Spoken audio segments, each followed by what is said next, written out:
เขตที่เพื่อนเห็ดเป็นลุงตลาดน้อยแถวพวกไปบ้านใกล้แถวนี้มาเห็ดตลาดเลย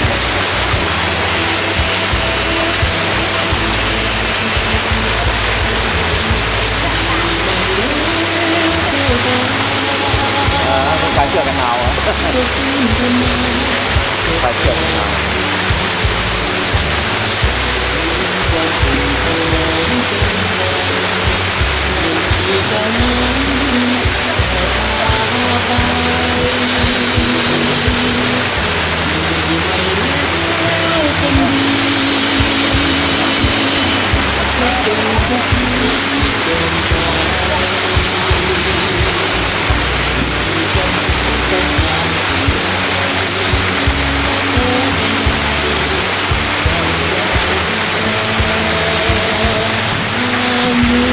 ตกลูกค้า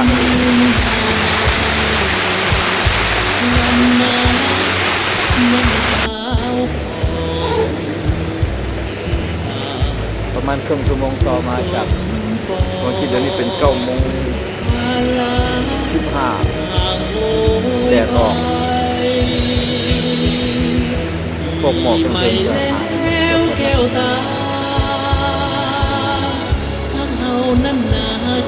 ถามคนขวางต้องซีเมนตลาดอีกมีผ่านบนบนไปถ้าเขาจะได้อยู่ไปนะ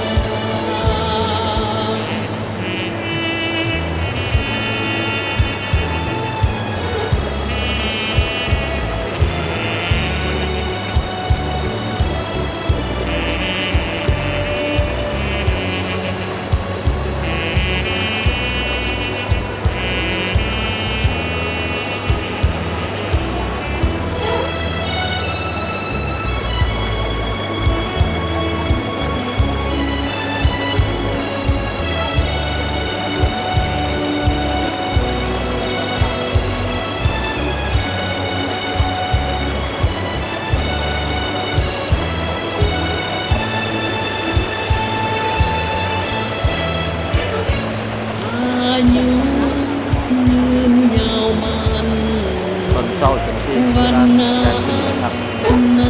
หอยทรายไปเป็นอยู่ข้างหลังจะเลยเจ็บแผลนักตายในตลาด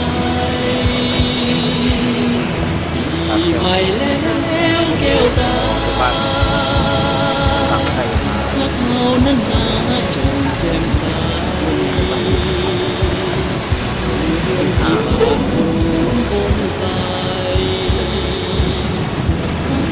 จะได้ไป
สิบนี้